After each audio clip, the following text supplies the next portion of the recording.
नमस्कार दोस्तों, मैं ओपी ढाका। स्वागत आप सभी का एसएससी क्लासेस के इस यूट्यूब चैनल में। दोस्तों, अपन जनरल साइंस का पॉइंट पढ़ेंगे और अपन ने पीछे वाले कक्षा में जनरल साइंस का पॉइंट जो है कार्बन के यौगिक के बारे में चर्चा की थी। कार्बन के यौगिक में आपको आईयूपीएसी नामकरण के बारे में बताया था कि आईयूपीएसी नामकरण अपन करते कैसे हैं। उसमें आपको एकल बंध का बता दिया था, यानी संतृप्त हाइड्रोकार्बन का उदाहरण जो है एल्केन समूह के तत्व का नामकरण अपन ने कर लिया। उसके बाद असंतृप्त के दो उदाहरण हैं, एक तो आपका एल्कीन रहेगी, एल्काइन। तो एल्कीन जिसमें द्विबंध होता है, तो द्विबंध का उदाहरण एल्कीन है। एल्कीन समूह के तत्वों का नामकरण भी अपन ने देख लिया। अब अपन बात करते हैं असंतृप्त का जो दूसरा उदाहरण है, त्रिबंध का उदाहरण जिसको बोल सकते हैं एल्काइन समूह के तत्वों का नामकरण। तो देखो भाई, अपना पॉइंट है कार्बन के यौगिक, कार्बन व कार्बन के यौगिक। इसमें अपना एल्केन का हो गया, एल्कीन का हो गया। आज चर्चा करेंगे एल्काइन समूह के तत्वों का नामकरण। एल्काइन समूह के तत्वों का नामकरण आपको पीछे वाली कक्षा में मैंने पूर्वलगन अनुलगन के बारे में बताया था, करते कैसे हैं वो भी बताया था, आईयूपीएसी नामकरण करने का तरीका क्या है। ठीक है, तो जो आज नए बच्चे जुड़ रहे हैं वो पीछे वाला वीडियो जरूर देख लेना दोस्तों।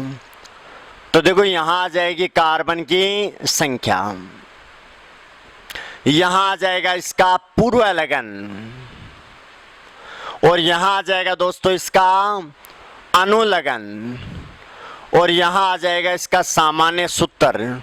दोस्तों, एल्काइन का सामान्य सूत्र क्या होता है? CnH2n -2, यानी हाइड्रोजन परमाणु की संख्या कार्बन परमाणु की संख्या की दुगुनी से 2 कम होती है, और यह आ जाएगा आईयूपीएसी नाम या रासायनिक नाम अपन बोल सकते हैं। ठीक है, अगर कार्बन की संख्या 1 होती है तो आप ये बताओ, क्या कार्बन की संख्या 1 में एल्काइन समूह के तत्वों का अपन नामकरण करना संभव है क्या? सबसे पहली बात आप ये ध्यान देना, एल्काइन में कार्बन कार्बन के मध्य कितने बंध होते हैं? त्रिबंध होते हैं। ठीक है ना, यानी एल्काइन त्रिबंध का उदाहरण है। और द्वि या त्रिबंध से जोड़ने के लिए कम से कम कितने कार्बन परमाणु चाहिए? 2। तो ध्यान रखना, त्रिबंध में भी 2 चाहिए कम से कम, द्विबंध में भी 2 चाहिए, एकल बंध में कम से कम 1 चाहिए। तो बोलो, यहाँ कार्बन की संख्या 1 यहाँ पर संभव है? नहीं है, क्योंकि त्रिबंध है। त्रिबंध से जोड़ने के लिए कम से कम कार्बन परमाणु की आवश्यकता होगी तो 2 की होगी कम से कम। तो देखो, ये 2 ले लिया। बताओ 2 को क्या बोलते हैं? यानी पूर्वलगन क्या होगा इसका? पीछे वाले कक्षा में बताया था, एथ। अनुलगन क्या होगा? एल्काइन, लास्ट में क्या आ रहा है? आइन। तो अनुलगन क्या आएगा? आइन। और सूत्र क्या बनेगा? बोलो, कार्बन की संख्या 2 है, एन की जगह 2 रख दो। C2, 2 इंटू में 2, 4, 4 में से 2 लेस कर दिया, कितना आया? 2। C2H2। बताओ नाम क्या होगा? एथ प्लस आइन, एथाइन। क्या होगा दोस्तों? एथाइन हो जाएगा। ठीक है, उसी प्रकार अगर कार्बन की संख्या 3 होती है तो 3 को बोलते हैं प्रोप। प्रो प्लस आइन क्या हो जाएगा दोस्तों? प्रोपाइन हो जाएगा। सूत्र कैसे बनेगा? 3 रख दो एन की जगह, एन की जगह 3 रखेंगे तो ये 3 इंटू में 2, 6 में से 2 माइनस कर दिया, बोलो कितना? 4। तो C3H4 आ जाएगा। यानी 3 रखा, 3 इंटू में 2, 6 में से 2 घटाया, 4 आ गया। ठीक है, उसी प्रकार से 4 होता है, 4 को क्या बोलते हैं? पूर्वलगन क्या होगा? ब्यूट प्लस आइन क्या आ जाएगा दोस्तों? ब्यूटाइन आ जाएगा। क्या आ जाएगा? ब्यूटाइन आ जाएगा। सूत्र क्या बना? एन की जगह 4 रख दो। C4, 4 इंटू में 2, 8 आ जाएगा। 8 में से 2 लेस कर दिया, कितना आया? 6 आ जाएगा। ठीक है, उसी प्रकार से 5 को बोलते हैं पेंटिंग। पेंट प्लस आइन क्या बन जाएगा दोस्तों? पेंटाइन बन जाएगा। क्या बन जाएगा? पेंटाइन। ठीक है, अब आप ये बताएंगे सूत्र क्या बना? एन की जगह 5 रख दो। C5, 5 इंटू में 2 10, 10 में से 2 घटा दिया 8, C5H8। इस प्रकार अपन सूत्र भी बना सकते हैं, आपको सीधा सूत्र भी पूछ सकता है। ये एल्काइन समूह के तत्व का नामकरण करने के बाद क्वेश्चन कैसे आता है वो आपको बताता हूं, उसके बाद बंधु की संख्या के बारे में चर्चा करेंगे। तो देखो भाई 5 तक मैंने बता दिए, 6 का पूछता hex plus ine hexyne, N की जगह 6 रख देंगे। अगर 9 आता है तो 9 का मतलब नॉन प्लस आइन नोनाइन, एन की जगह 9 रख देंगे।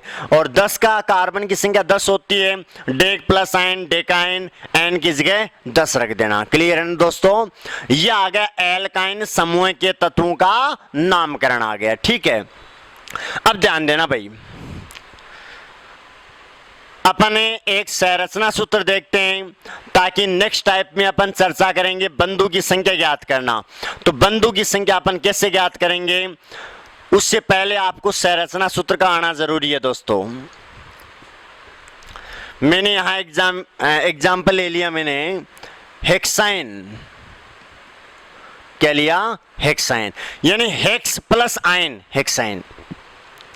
हेक्स का मतलब क्या होता है दोस्तों, कार्बन की संख्या 6 होती है। आइन आ गया, इसका मतलब एल्काइन समूह का तत्वों का नाम हो गया। अब सूत्र सीधा बनाना है आपको, तो सीधा कैसे बनाएंगे आप, पहले एल्काइन का सामान्य सूत्र लिख लो। हेक्स का मतलब 6, आइन का मतलब एल्काइन का सूत्र लिख लिया सामान्य सूत्र। एन की जगह 6 रखो, C6, 6 इंटू में 2 12, 12 में से 2 घटा दिया 10। सूत्र तो ये बन गया। अब संरचना सूत्र कैसे बनाएंगे, कार्बन कितने हैं दोस्तों, 6 कार्बन हैं। ठीक है, ये 6 कार्बन लिख दिए। कार्बन कार्बन के मध्य त्रिबंध लेने हैं, क्योंकि हेक्साइन आइन आ गया त्रिबंध का उदाहरण है। तो कार्बन कार्बन के मध्य ये त्रिबंध ले लिया, कहीं भी ले लो, 2 कार्बन के मध्य ले लो। ठीक है, अब हाइड्रोजन से जोड़ दो। कार्बन की संयोजकता 4 होती है, एक कार्बन के साथ 4 परमाणु जोड़ सकते हैं अपन। देखो भाई 1 2 3 4 लगा दो भाई, ये इसके साथ जुड़ गया। ठीक है, और ये हाइड्रोजन 1, ये 2, ये 3 और ये 4। ठीक है, ये 3 ये 4, ये कंप्लीट हो गई संयोजकता। ये 3 और ये 4 कंप्लीट हो गई। इधर देखो भाई 1 आ गया, ये 2, ये 3 और ये 4। ठीक है, फिर इधर 1 आ गया, 2 3 4। अब हाइड्रोजन देख लो पूरे आ रहे हैं क्या, 1 2 3 4 5 6 7 8 9 और 10। इस प्रकार अपन इनका संरचना सूत्र देख सकते हैं दोस्तों। और ये इसलिए बता रहा हूं क्योंकि अगले टाइप में अपन बंधु की संख्या कैसे ज्ञात करते हैं वो तरीका बताऊंगा, तब ये काम में आएगा दोस्तों। ठीक है ना, तो ये मैंने तीनों की सारणी बता दी। एल्केन समूह के तत्व का नामकरण अपन ने देख लिया, एल्कीन का देख लिया और एल्काइन का देख लिया। तीनों के IUPAC नामकरण के बारे में बता दिया, तीनों का सूत्र कैसे बनता है वो बता दिया, संरचना सूत्र के बारे में बता दिया दोस्तों। ठीक है, अब देखो, अब मैं जो सारणी बताई है उसके क्वेश्चन एग्जाम में कैसे पूछे जाते हैं, 3-4 क्वेश्चन समझा रहा हूं आपको, देखेंगे भाई सभी बच्चे। सबसे पहला है ब्यूटीन का सूत्र क्या होगा, सीधा पूछ ले, ब्यूटीन का सूत्र क्या होगा। तो बोलो ब्यूटीन को क्या बोल सकते हैं अपने, ब्यूट प्लस इन बोल सकते हैं दोस्तों। अब इन आ गया, इसका मतलब क्या हुआ, इन आ गया इसका मतलब क्या हुआ, एल्कीन समूह का सदस्य है और एल्कीन का मतलब द्विबंध का उदाहरण है। तो एल्कीन का सामान्य सूत्र यहां आना जरूरी है आपको दोस्तों। तो सामान्य सूत्र क्या होता है, CnH2n होता है, किसका, एल्कीन का होता है। ठीक है, अब आपको निकालना है ब्यूटीन। तो बोलो ब्यूट कितने कार्बन परमाणु की संख्या का नाम पूर्व लगन होता है, और ब्यूट किसका नाम है जिसमें कार्बन की संख्या 4 होती है दोस्तों। तो बोला n की जगह 4 रख दो, 4 दूनो 8। बोलो C4H8। इस प्रकार अपन सूत्र बना सकते हैं। और ये किसका उदाहरण है, आपको ये भी पूछ सकता है कि ब्यूटीन किसका उदाहरण है, द्विबंध का उदाहरण है। आपको पूछ सकता है ब्यूटीन किसका उदाहरण है। ऑप्शन दे संतृप्त हाइड्रोकार्बन है, असंतृप्त हाइड्रोकार्बन है, दोनों इनमें से कोई नहीं। तो ये असंतृप्त हाइड्रोकार्बन का है, क्योंकि जिसमें द्विबंध या त्रिबंध होते हैं वो असंतृप्त हाइड्रोकार्बन में आते हैं। दोस्तों आगे देखो, एक क्वेश्चन मैं आपको और बता रहा हूं। क्वेश्चन पूछे आपसे, निम्न में से असंतृप्त हाइड्रोकार्बन का उदाहरण नहीं है। और ऑप्शन दे आपको, देखो भाई ध्यान से देखना, निम्न में से असंतृप्त हाइड्रोकार्बन का उदाहरण नहीं है। और पहला आपको दे दिया, ऑप्शन दे दिया पहला प्रोपाइन, दूसरा दे दिया आपको ऑप्शन है ब्यूटीन, तीसरा ऑप्शन दे दिया नोनाइन, और अगला आपको दे दिया हेक्सेन।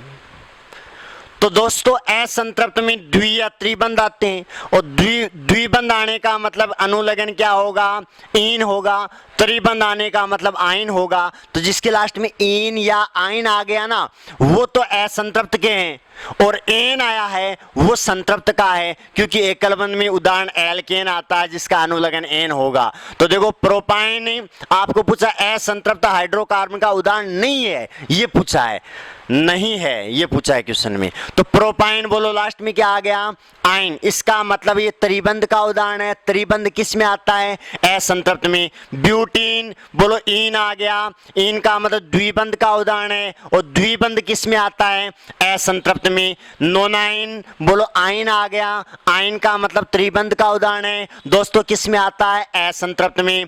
हेक्सेन बोलो एन आ गया, एन का मतलब एकल बंध का उदाहरण है, एकल बंध दोस्तों किस में आता है, संतृप्त में। ठीक है ना। इस प्रकार करेक्ट आंसर क्या माना जाएगा, हेक्सेन माना जाएगा। अब मान लेते हैं आपको ऐसा ऑप्शन न देकर आपको सूत्र दे दे, तब पहचान करने का तरीका आना चाहिए। दोस्तों सेकंडों में आप पहचान कैसे कर सकते हैं।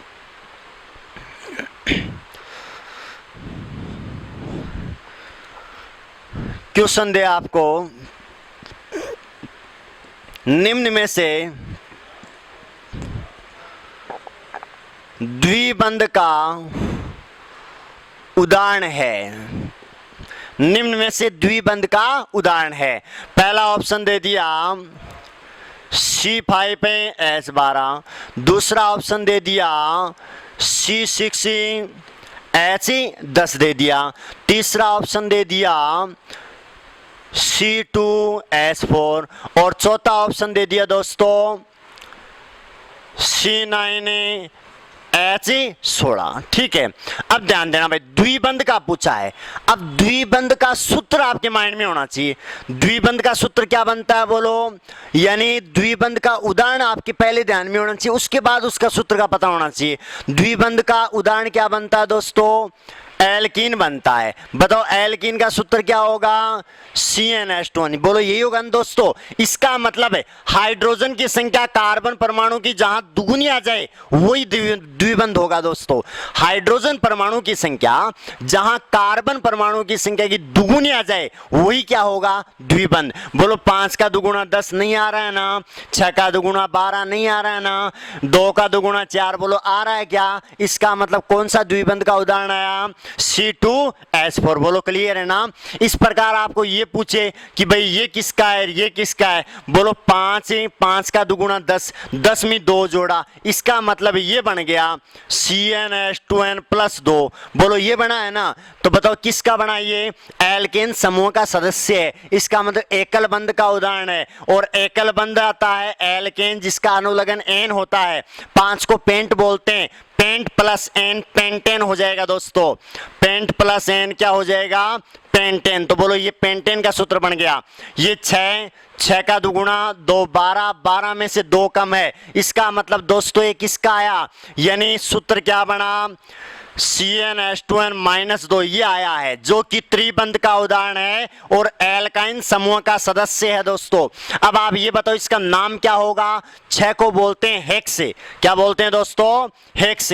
और आप बताओ त्रिबंध आता है या एल्काइन आता है जिसका अनुलग्न क्या होगा दोस्तों, आयन होगा, तो हेक्स प्लस आयन क्या हो जाएगा, हेक्साइन हो जाएगा, ठीक है ना, जो कि त्रिबंध का उदाहरण है, जो कि असंतृप्त हाइड्रोकार्बन का उदाहरण है। ये एकल बंध का उदाहरण है जो कि संतृप्त हाइड्रोकार्बन का उदाहरण है दोस्तों। उसके बाद C2H4, इसका मतलब है हाइड्रोजन दुगुना आ गया किससे, कार्बन से, तो बोलो ये तो CnH2n का सदस्य है, यानी किसका है, एल्कीन का है दोस्तों। बताओ इसका नाम क्या होगा, 2 को क्या बोलते हैं दोस्तों, 2 को बोलते हैं एथ, 1 को मेथ और 2 को एथ, तो बोलो एथ प्लस क्या आएगा, बोलो इसका अनुलग्न क्या आएगा, एल्कीन का इन, तो एथ प्लस इन क्या हो जाएगा, एथीन हो जाएगा दोस्तों, ठीक है। तो ये एथीन आ गया जो कि द्विबंध का उदाहरण है, आपसे यही आंसर में पूछा गया कि कौन सा द्विबंध का उदाहरण है। और ये किसका बन गया, 9 दूना 18 में से 2 कम कर दिया, इसका मतलब इस समूह का सदस्य आ गया। और 9 को क्या बोलते हैं, नॉन, और नॉन प्लस आयन नोनाइन हो जाएगा दोस्तों, ठीक है ना। इस प्रकार आप ध्यान रखना आपको पूछा क्या गया है, ठीक है ना, उस हिसाब से आपको ऑप्शन देख के क्वेश्चन हल करना दोस्तों, ठीक है। एक आपको ये पूछे कि कौन सा संतृप्त हाइड्रोकार्बन का उदाहरण नहीं है, ये दे दे। एक क्वेश्चन और बता रहा हूं, ये बोले कि कौन सा संतृप्त हाइड्रोकार्बन का उदाहरण नहीं है, यानी संतृप्त का नहीं है, तो दोस्तों किसका आएगा, असंतृप्त का आएगा। पहला दे दिया मैंने एग्जांपल है C6H14, दूसरा दे दिया C4, संतृप्त हाइड्रोकार्बन का उदाहरण नहीं है, ठीक है ना। अब एक बात बताना यहाँ पर, C6H14 आ गया, C4H10 लिख दिया, और अगला लिख दिया मैंने C4H6 आ गया, और अगला ले लिया मैंने C8H18 ले लिया। अब आप बताओ संतृप्त हाइड्रोकार्बन का उदाहरण नहीं है, इसका मतलब होगा किसका, असंतृप्त का। और दोस्तों असंतृप्त में द्विबंध भी आता है और असंतृप्त में त्रिबंध भी आता है, ठीक है ना, दोनों आते हैं। अब दोनों में से जो भी आपको ऑप्शन में दिया वो आंसर आ जाएगा। बोलो हाइड्रोजन कार्बन से दुगुने से 2 अधिक, इसका मतलब ये तो एकल बंध में आएगा, एकल बंध संतृप्त में आता है, तो ये तो संतृप्त का है। उसके बाद हाइड्रोजन बोलो कार्बन का दुगुना से 2 अधिक, एकल बंध का आ गया, संतृप्त का आ गया। ये कार्बन हाइड्रोजन परमाणु की संख्या कार्बन की दुगुने से 2 कम है, 4 दूनो 8 से 2 कम 6, इसका मतलब ये त्रिबंध का उदाहरण है। और जिसमें त्रिबंध या द्विबंध होता है वो दोस्तों असंतृप्त में आता है। तो कौन सा संतृप्त का नहीं है, ये दोनों नहीं है, नहीं सॉरी, कौन सा संतृप्त का नहीं है, ये दोनों तो संतृप्त के हैं और ये नहीं है। अब ये चौथा और जांच कर लो, बोलो 8 का दुगुना 16, 16 और 2 18, यानी हाइड्रोजन कार्बन का दुगुना से 2 अधिक आ गया, इसका मतलब ये भी एकल बंध का उदाहरण है, जो कि संतृप्त हाइड्रोकार्बन के अंतर्गत आता है, ठीक है ना। तो बोलो ये भी एकल बंध है, यानी संतृप्त हाइड्रोकार्बन, ये भी एकल बंध संतृप्त में, ये भी एकल बंध संतृप्त में, इसका मतलब कौन सा संतृप्त हाइड्रोकार्बन नहीं है, ये तीनों तो है और ये नहीं है, ये त्रिबंध में आता है दोस्तों, ठीक है ना। इस प्रकार आपको क्वेश्चन सही करने का तरीका मैंने आपको बता दिया, इतना आप अच्छी तरह से देखेंगे। और वीडियो को शेयर करना मत भूल जाना दोस्तों, आगे ज्यादा से ज्यादा विद्यार्थियों तक पहुंचाएं ताकि वो पढ़ाई का आनंद ले सके, पढ़ाई का आनंद ले सकते, समय का सदुपयोग कर सके दोस्तों, ठीक है।